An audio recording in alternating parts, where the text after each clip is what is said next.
વડોદરા શહેર ટ્રાફિક પોલીસની કટકી પ્રથાના કારણે માંડવી જેવા ભરચક વિસ્તારમાં યમરાજ રૂપી મોટા ટ્રક ભારદારી બિંદાસ પ્રવેશ કરે છે।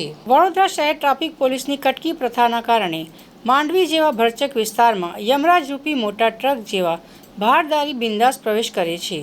રાજ્ય અને શહેરમાં ટ્રાફિક પોલીસની હેલ્મેટના પહેરવાના લોકોનો માટે કડક નીતિ અપનાવી છે।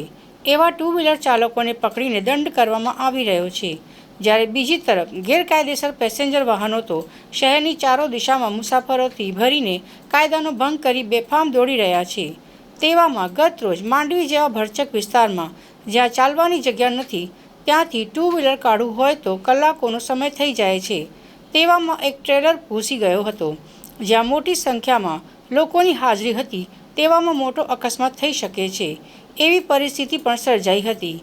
તેમ છતાં ટ્રક ડ્રાઈવરે બિંદાસ ટ્રાફિક પોલીસના તમામ નિયમને ભંગ કરીને કલાકો સુધી ટ્રાફિક જામ રાખીને જેમ તેમ કરીને ટ્રક કાઢી હતી। ત્યારે સવાલ એ થાય છે કે આવા ગેરકાયદેસર ભારદારી વાહનોને શહેરમાં પ્રવેશ કરવા પર પ્રતિબંધ છે, ત્યારે દિવસના સમયમાં પણ આવા વાહનો ચલાવનાર લોકો પોલીસની કોઈ પણ બીક વગર કેવી રીતના ઘૂસી જાય છે તેવા સવાલથી લોકોના મનમાં સીધો જવાબ આવે છે કે પોલીસની વ્યવહાર મળી જાય છે, એટલે કે કોઈ પણ કામ કાયદેસરથી બની જાય છે।